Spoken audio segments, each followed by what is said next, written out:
Hello, नमस्कार, नमस्ते, श्री स्वामी समर्थ. माझे channel आहे सुरेखा आणि स्वाद.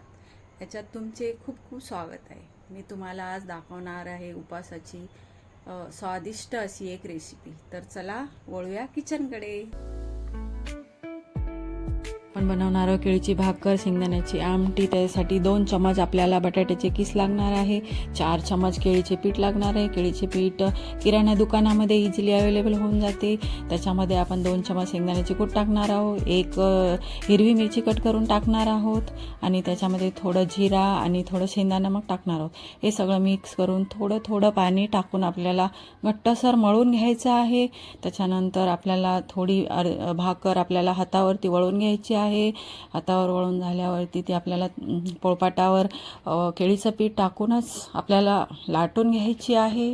केळीचं पीठ भरपूर टाकून लाटायचं म्हणजे ती चिटकत नाही, कारण केळीच्या पिठाला खूप चिक्की असते, त्याच्यामुळे ती चिकटकते. तर केळीचं पीठ आपण भरपूर लावायचं आणि जास्त पातळ नाही लाटायची, जाडसर लाटायची. मी एकीकडे तावा गॅसवर ठेवलेला आहे, तो गरम होत आलेला आहे.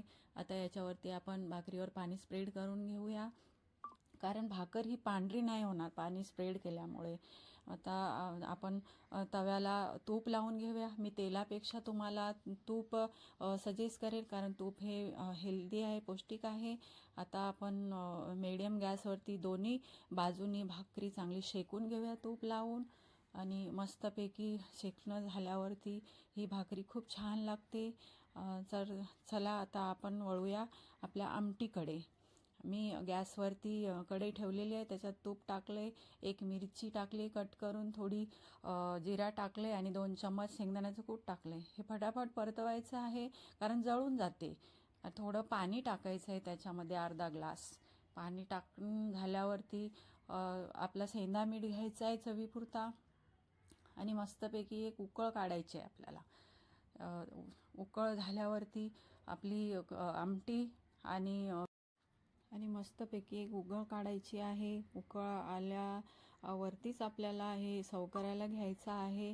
खूप छान लागते ही शेंगदाण्याची कढी आणि केळीची भाकर खूप मस्त लागते. तर आपली एकीकडे भाकर पण तयार झालेली आहे. दोन्ही साईडनं पण मी तूप लावून घेते आहे. दोन्ही साईडनं तूप लावून मस्तपैकी शेकून घेतलेलं आहे मी याला. आता चला आपण सर्व करायला घेऊया.